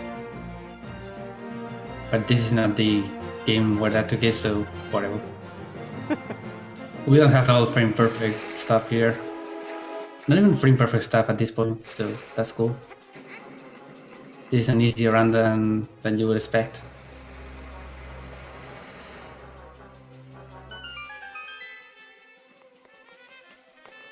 Really, if anyone has to learn this, compared to other Zelda games that would use many frame perfect stuff, I say this is super easy to learn, but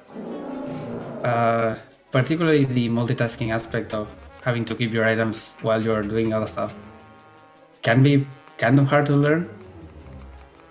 But overall, the tricks are not that big of a deal. Of course, you could also get the pouch and skip most of the multitasking things. Hi, Eraxis. Hey, GG. GG. thank you. Thank you. It was a pretty decent time considering what happened. Yeah, with swamp and desert. Well, how are you feeling considering you didn't get a better time than me on my quarterfinals? Yeah, but I do no matter what. During the beginning of the run, the end of the run was pretty good. Ice was good, and all the hand was pretty good. But swamp and desert,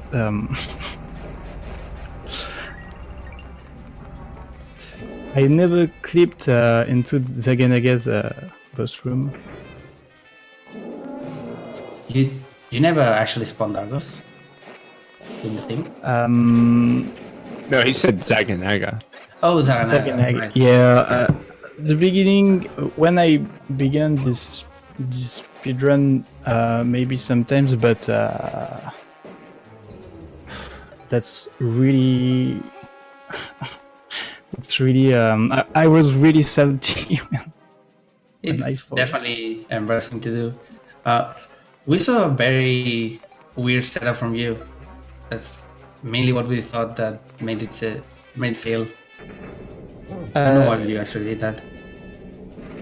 For desert. Yeah. Yeah, I changed the setup for the second time.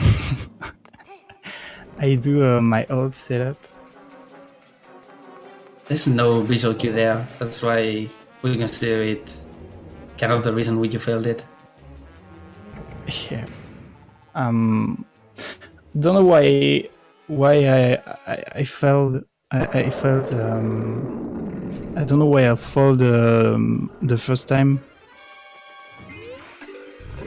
Probably you weren't on a correct position. That's about it, really. You were a bit too far forward. Oh, I wasn't really, since you were not on the usual mark for that. I had no real idea. yeah. Miakx I try. I'm trying my first attempt that I tried because that's a little bit faster. But I failed, so that wasn't faster. I mean, if you fail a trick, it's not gonna be faster. So Yeah.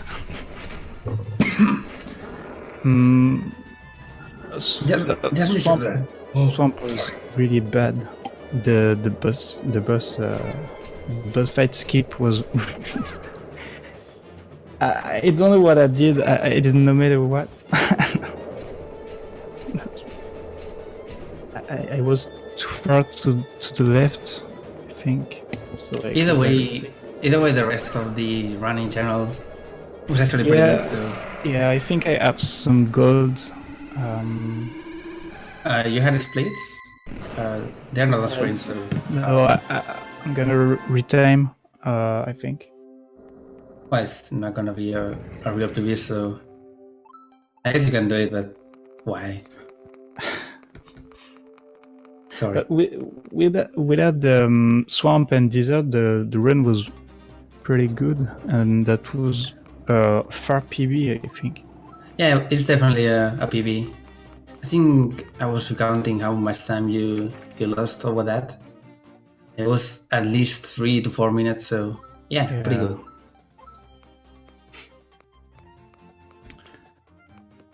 I don't know what your opponent or who your opponent is. I think it's either Rom or who's fighting Rom or racing Rom rather. Is it Didias? Probably. It's not me. Oh wow, bot is not set up for bracket. Cool. I'm gonna scroll up. Should be pinned. It's not. Rom is ADS or however you pronounce that. I'm bad. It's yes. Yeah. Yep. So that's gonna happen tomorrow, right?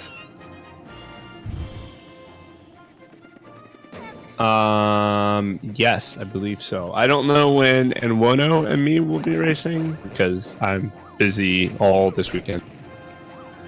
And yeah, we have that race, by the way, tomorrow at 4 p.m. UTC, so noon Eastern.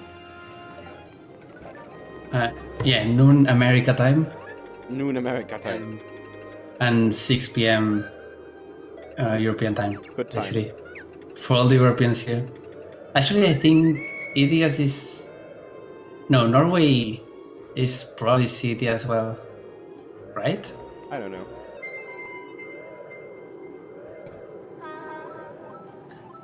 Mia saving before actually watching the cutscene.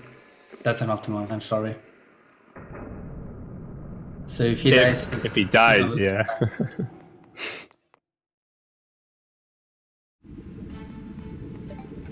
But if he doesn't die, then it was optimal. Technically, yeah, but he's gonna get the blue mail, so a death is very unlikely. That was a pretty wonky setup, but it worked. All right.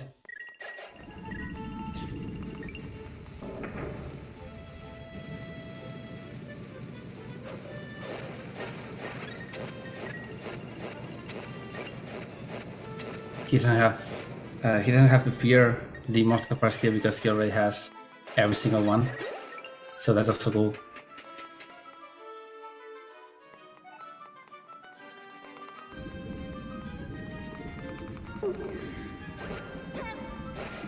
And I don't know if he does ATS or if he does the old setup. I think it's old setup, so this could take a while, unfortunately. He's doing the old setup. Oh, okay. I recall someone in the tournament doing old setup, and I think it's Mia. I mean, ATS is way easier in my opinion, mainly because it's based on position instead of timing. So you're always gonna be more consistent on that regard. And it's also not one frame, and you can take your time with it. At the same time, you have way less tries for it. But this amount of hearts, it's basically non-existent. Or that specific property is not important, I'd say.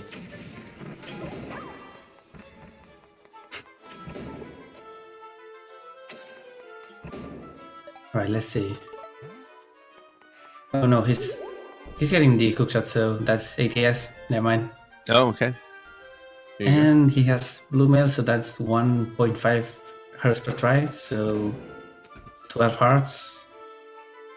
That's a lot. 7 tries, I think, right? If I'm not mistaken. I don't know. Oh, That's just way too early. I think he went a bit too early, yeah. Usually you can just mash and it happens, but I don't know why sometimes you jump way too early. Ron told me not to mash, but I don't trust him. I don't like to mash. I don't think it worked very well. Oh, that was weird too. That was way too far up, I think.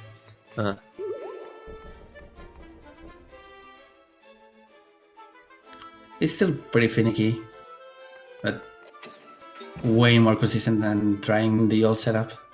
In my opinion, yes. It's also technically faster if you get the fastest possible setup.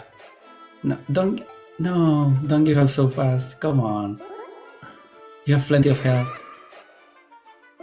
Tragic. Oh. the worst setup.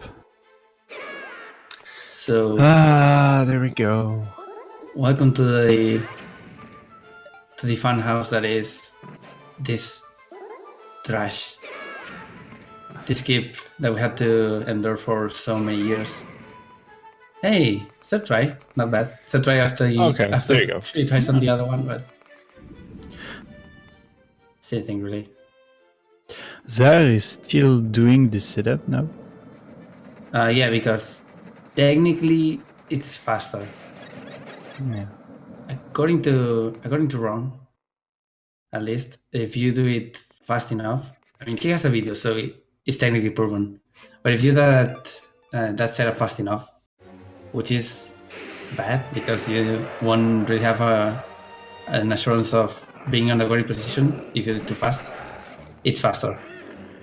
But first try all setup is still faster technically in practice. In not going too fast and missing the setup practice.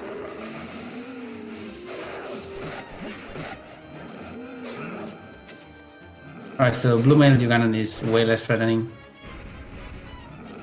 So hopefully we won't see any death here.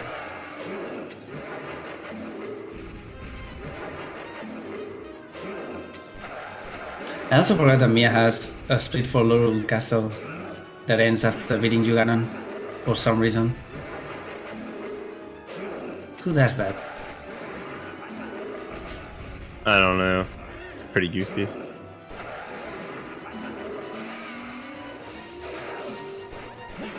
I know a lot of people, including me, have a pretty inconsequential Master Sword split, and I still have no idea why I have it. I don't use it. I have Ravio's shop split. Yeah, some people have split that getting the thing. Good. Okay, that was a decent Ugandan first phase. Or first part of first phase. Pretty But he doesn't try to manip it, so...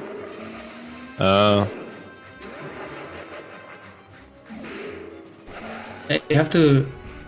the main problem with Ugandan really, or with getting slow Ugandans, is that in order to have fast Ugandan, you have to be very aggressive and not hold... not wait for him to actually do stuff. Just go to him, slash him, and dodge when the time is necessary. So if you are too safe on your approaches, like Mia is doing, it can be way longer than it should.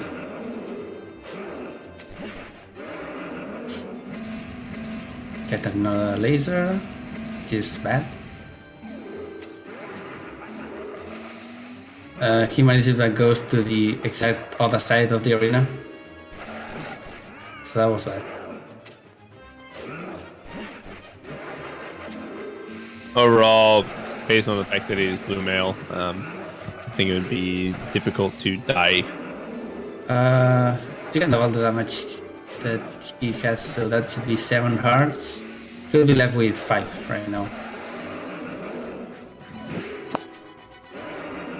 Technically speaking, on a normal, or at least on my hard route, that would be a death, so I consider that necessary. Not anymore.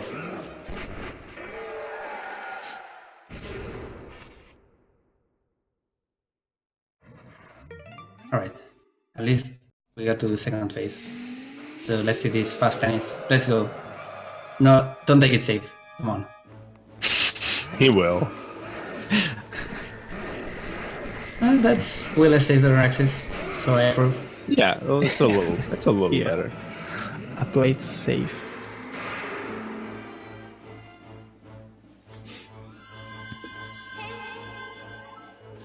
I don't know why I'm gonna say this while he's on the final boss, but with this win, Eraxis is gonna continue through the tournament and Mia is gonna get eliminated. So congrats, I guess.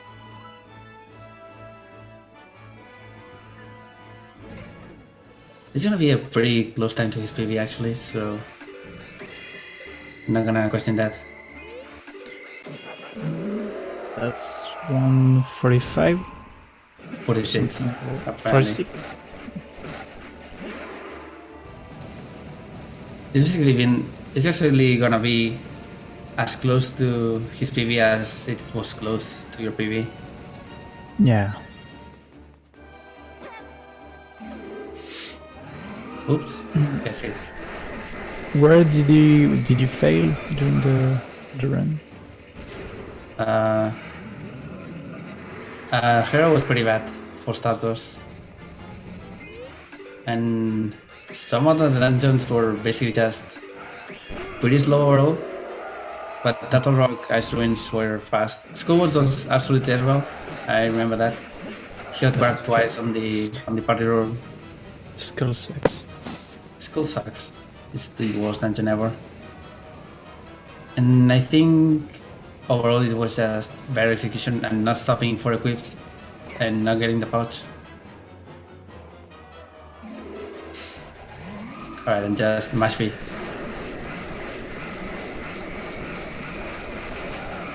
What is Ganon doing? Why is he moving like that? That was weird.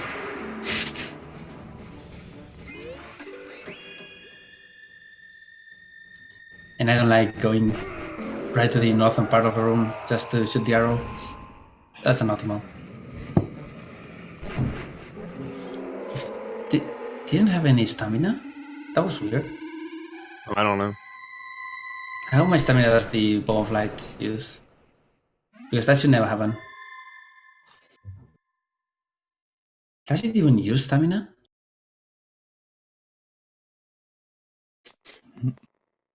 I have no idea, really. I haven't played with a stamina meter on this fight for years. So yeah, that's gonna be Laurel Castle split for him. And it's gonna be a sub 150. Oh, right. Mia also started with a 17-second penalty because he forgot to set up a file. Oh yeah, I forgot forgot about about that. So it's gonna be a fake sub 150 for him.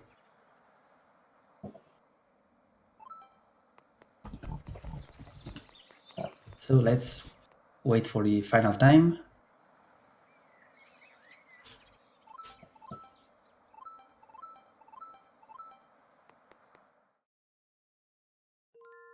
And Mia's gonna get second with a time of 151. Oh, never mind. That's improv PV. 150.16. That is There it actually is. a 149.49. GG. GG. GG to Mia. I don't remember what time Alice got, but I think it was faster, so pretty good showing either way. I think he was going into this with the last seed in the tournament. It was decent enough, in my opinion. Let me watch it. Oh yeah, it's 8 minutes ahead of the time Alice got. So respectable. Wait. Okay, I lied. Eraxis.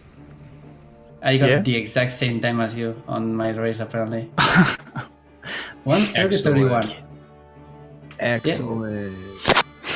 Actually, the exact same time. Okay. No, and then? Let's go to the final and let's do the same time.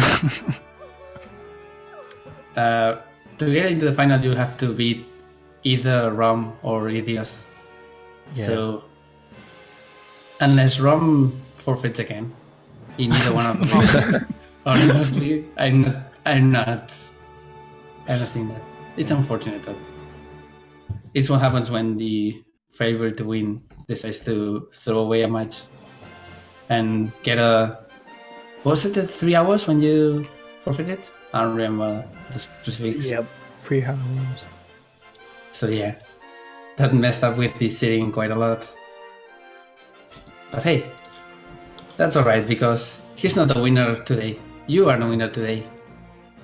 So congrats. Yeah. We'll see the next time. You can definitely do it. Yeah.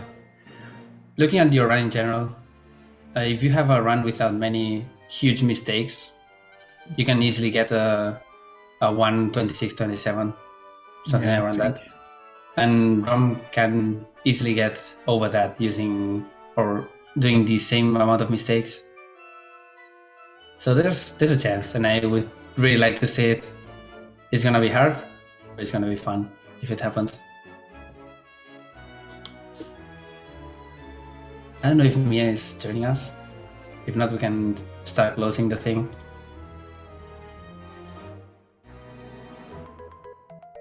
Alrighty then. Alrighty then. Let's see. Miakx hopefully is coming in. Well, quick interview as well. And I am probably gonna get going because I got some stuff I gotta do. But it was fun Ben. doing No. commentary. no. No.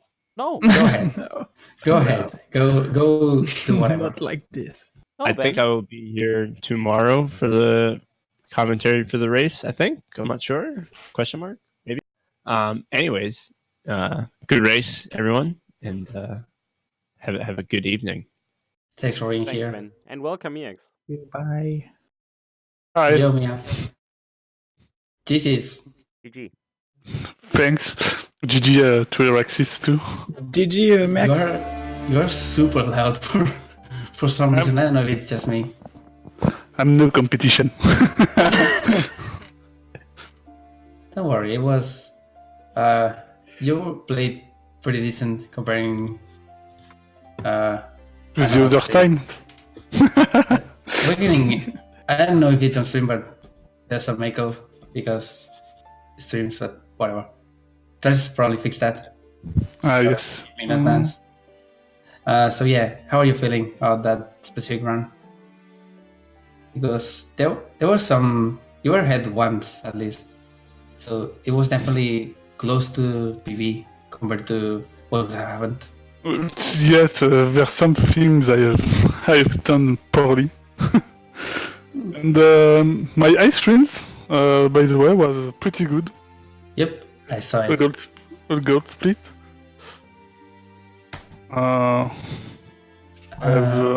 I've taken time Yeah. to Tower of Hera. You had a better Desert Palace or Desert Yes. Palace in quotation marks than Eraxis. Is that? A bad ice clip. Yeah, unfortunately, you both walked into Eraxis rooms, but you were super close to skipping it. So in that regard, you actually did better there as well. Other than that, Schoolwoods was tragic, but Schoolwoods is always tragic. That's Carlwood. That eyeball. I think the end just stopped the eyeball when I launched it. Yeah, that was very weird. It looked mostly okay, but then it didn't. It always feels bad in that case. But I was talking more about the party room. I actually forgot you to get the other eye. Party room was super bad. It And was an emotional always is. elevator. It was an emotional elevator because I've succeeded the first step of the eyeball duplication, which in run I have a pretty. I do pretty bad, and the other end the eyeball didn't fall on the other pillar, so it was. You have to be Salty. right on the mark. If not, it always happens. I mean, you can throw it while you're not on the mark, but it's not a guarantee. But yeah, either way, congrats Eraxis on moving on the tournament. You'll face Congrats. the winner Congratulations. of tomorrow's match. Thanks. And sorry, Mia, for Oh, uh, I didn't expect very much things. don't be a downer. You did pretty well, as I said. It was pretty close to PB and had a lot of good splits. If that makes any sense. I'm Yes. bad at talking right now. I'm hungry, by the way. It's way past dinner time, and I should have it. But yeah, I think we can close this then. See you all tomorrow for the other match. Couldn't have said it better. Thanks, Arad. Thanks, Eraxis, Miakx, and Ben, who already left us early. You're welcome. Yeah, you're welcome. Yeah, have a good night, I guess. I know when Have a we're good night. having stream. Yeah. Very good night, all. Or I guess it's still pretty early on the afternoon in whatever other part of the world is watching this. But here in Europe, it's pretty late right now.